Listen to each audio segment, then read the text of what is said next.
Nous allons voir maintenant un nouveau tutoriel sur EBP Gestion Commerciale Pro 2017, donc sur des fonctions avancées du logiciel, sur ce que l'on appelle les facturations périodiques. Alors on va le voir à travers plusieurs cas de figure.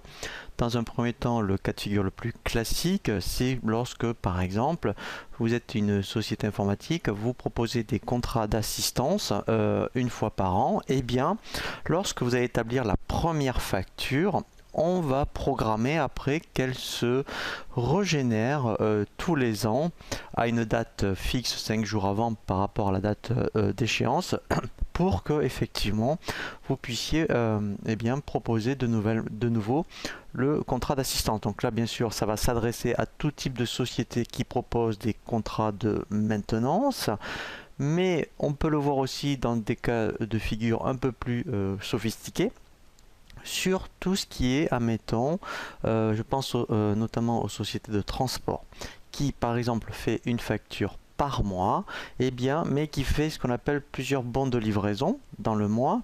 Et donc à la fin du mois, on va regrouper tous les BL qui ont été faits pour faire la facturation. On peut faire ce qu'on appelle une facturation périodique également dans ce cas-là, avec ce qu'on appelle un regroupement de BL. Donc c'est un autre cas de figure et qui, par exemple, s'adapte bien aux sociétés de transport.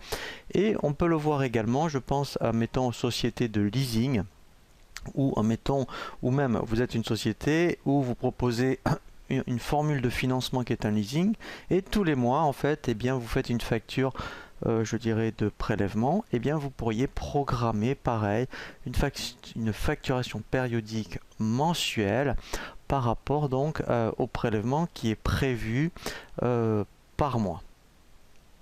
Alors comment le mettre en place? Je vais d'abord, j'ai généré déjà deux factures. Alors j'ai fait une facture pour les contrats d'assistance, puisque nous allons voir les deux principes. Donc là, mettons cette facture là, vous voyez, aujourd'hui, admettons, je fais une facture de renouvellement de contrat d'assistance, et je vais indiquer que cette facture, il faut qu'elle se régénère l'année prochaine. Donc ça va être par document, ce qu'on appelle par document, par copie. Et ensuite, on verra un autre cas de figure où j'ai généré plusieurs BL pour un client. Voilà, donc vous voyez, c'est le client Transport Bruni qui souhaite en fait avoir qu'une facture par mois. Nous allons programmer une facturation périodique pour dire: prends-moi tous les bons de livraison du mois de septembre pour me générer une facture. Pour paramétrer la facturation périodique, il faut aller dans le menu Vente, vous avez Client, et ici Facturation périodique. Voilà, donc je vais ici le supprimer, je vais le refaire. Donc premier cas de figure, quand je fais Ajouter, vous voyez, c'est ce qu'on appelle facturation par copie.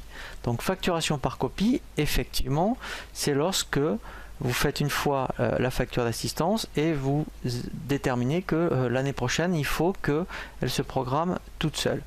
Donc, quand je prends facturation par copie, ici, je vais mettre facturation,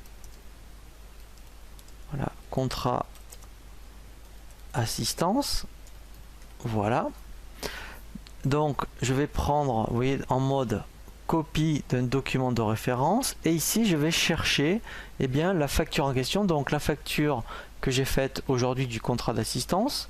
Voilà, donc là il sait qu'elle est associée au client aussi. Alors je pourrais éventuellement faire plusieurs facturations de contrat d'assistance par client, mais l'intérêt justement c'est ce qu'on va voir, puisqu'en mettant un contrat d'assistance EBP, donc je vais prendre un EBP compta, c'est le même pour tous les clients. Je peux dire que cette facture, en tout cas au niveau du modèle de facturation, elle s'applique à plusieurs clients. Donc après, par rapport à votre paramétrage en gestion commerciale, d'où l'intérêt d'avoir pensé à créer soit des familles clients, justement par rapport à des contrats d'assistance. Ici, il suffira d'indiquer la famille, où nous, en fait, ici, on peut aller chercher effectivement tous les clients. C'est ce que nous allons faire.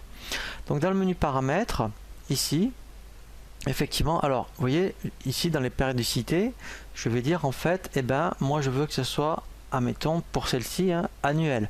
Mais si vous proposez des abonnements mensuels, vous prendrez cette périodicité. Donc là, moi je vais prendre annuel.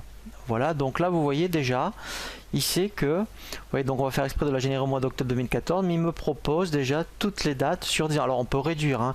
Donc effectivement vous pourriez dire, ben, mettons j'en veux que 2, voilà. Vous voyez, donc au moins il le fait que pour l'année d'après. Ensuite là on indique quand est-ce que ça veut s'activer. Voilà, donc là moi mettons elle va s'activer le 6 octobre. Ici vous voyez, eh bien effectivement on va récupérer les données de la fiche client, comme ça au niveau de la facture il les mettra tout seul.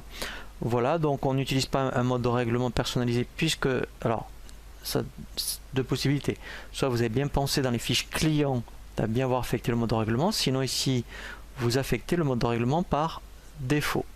Donc là après effectivement ce qu'il faut faire, c'est d'ajouter tous les clients pour lesquels vous voulez programmer une facturation de contrat d'assistance. Donc là moi j'en ai qu'un, mais là vous voyez il suffit de faire ajouter, et là vous ajoutez tous les clients pour lesquels vous voulez programmer une facturation pour un contrat d'assistance. Voilà, donc là vous voyez j'ai mis une date de début. Voilà, donc là mettons la date de la prochaine, ça sera ici. Voilà, donc là déjà, eh bien si je fais enregistrer, générer les factures, là je vais faire une simulation.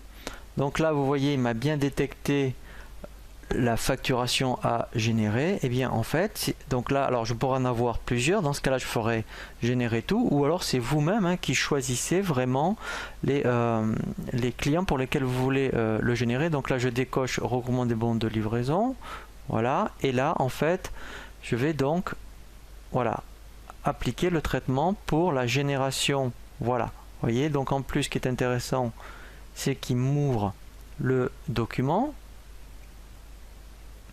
Voilà, et là en fait j'ai bien mon contrat d'assistance qui est facturé. Donc ça c'est le première possibilité. Maintenant on va faire un autre cas de figure. Allons voir maintenant comment mettre en place les facturations périodiques pour les bons de livraison. Donc je fais ajouter, facturation par regroupement. Je vais lui donner donc un nom facturation BL. Je vais dire ici que, admettons, si je commençais à mettre en place ce système, que ça commence, alors, ça, donc là, mettons, on est le 26 septembre, pourquoi pas, jusqu'à la fin de l'année. Alors, ça pourrait être même sur 2 ans, 3 ans, hein, si vous voulez, vous voyez, mettons, alors, moi, je vais prendre que jusqu'en décembre, mais vous pourriez prendre même, vous voyez, alors, on pourrait très bien dire même aller jusqu'en décembre 2015. Voilà. Voilà. Donc ensuite ici, donc là moi je veux que ça s'applique aujourd'hui puisqu'on est le 26 septembre, hein, c'est pour vous montrer qu'il va bien générer une facture pour 2BL. Donc là comme on est un vendredi, je vais dire le dernier vendredi du mois. Voilà, donc là vous voyez qu'au niveau des dates ça change bien. Je veux, admettons, qu'il m'applique un sous-total par document, c'est à dire que si j'ai, admettons, 15 BL dans le mois, j'aurai 15 sous-totaux, pourquoi pas.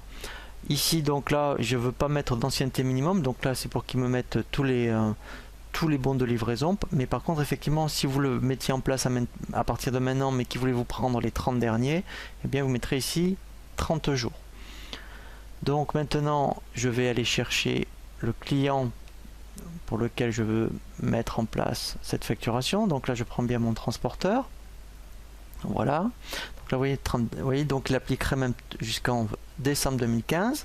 Donc là, je vois bien qu'il va le faire pour le 26 septembre. Je vais lancer une simulation. Je fais générer les factures. Donc là, j'enregistre. Voilà. Donc là, déjà, vous voyez, j'ai bien l'option générer. Donc là, c'est vrai que moi, je veux que les regroupements de bons de livraison. Je peux même lui dire que c'est facturation de BL. Voilà. Donc là, c'est normal. Voilà, et là, vous voyez, il me demande justement si je veux générer la facture, comme ça on va voir effectivement le regroupement des bons de livraison. Donc là je fais OK. Là vous voyez j'ai bien mes deux sous-totaux pour les deux bons de livraison et j'ai bien une seule facture. Donc ça c'est vraiment très pratique en fonction des activités. Si vous êtes vraiment, je dirais, dans ce cas de figure où vous avez beaucoup de bons de livraison, surtout si vous avez beaucoup de clients dans le même cas de figure, eh bien c'est un peu fastidieux d'aller sélectionner les factures manuellement, les bons de livraison. Là au moins automatiquement vous aurez qu'une seule facture pour plusieurs BL.